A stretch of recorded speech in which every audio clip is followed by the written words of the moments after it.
जय शिवराय, जय भीम. मी संदीप पाटील नाशिकवरून बोलतोय. आज एका मोठ्या रॉबरीचा खुलासा करतोय. कर्नाटकमध्ये चोरला घाटामध्ये 400 करोडची झालेली एक मोठी रॉबरी.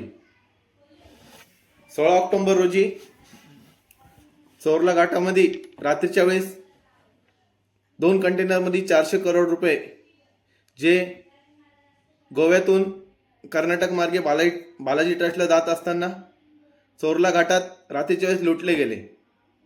त्यामध्ये 2000च्या जुन्या नोटा होत्या.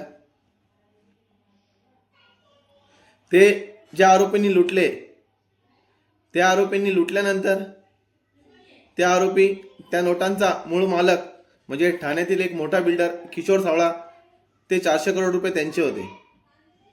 त्या आरोपी त्यांनी दुसऱ्या दिवशी त्या किशोर सावळा यांना व्हॉट्सअप कॉल करत ते 400 करोडच्या बदल्यात नवीन नोटा 100 करोड रुपयाची मागणी केली.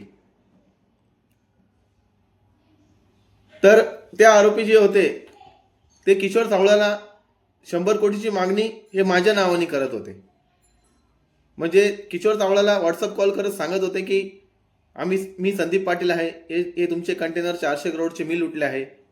तुम्हाला हे तुमचे जुन्या नोटा 400 करोड पाहिजे असल्यास तुम्ही मला नवीन नोटा 100 करोड रुपये द्या. त्यावेळी त्या आरोपी काही दिवस फक्त किशोर सावळाला व्हॉट्सअप कॉल करत 100 कोटीची मागणी करत होते व त्याला किशोर सावळाला माझा फोटोही त्यांनी व्हॉट्सअपला पाठवला व त्यांना बोलले की मी संदीप पाटील उर्फ भाऊ पाटील इगतपुरी तालुक्यात राहतो, तुम्ही माझी इगतपुरी तालुक्यात माहिती घेऊ शकता. त्यानंतर अनेक दिवस किशोर सावळाला माझ्या नावाने 100 कोटीची मागणी करत असताना ते आरोपी समोर येत नव्हते, फक्त व्हॉट्सअप कॉलवर किशोर सावळाशी बोलत होते.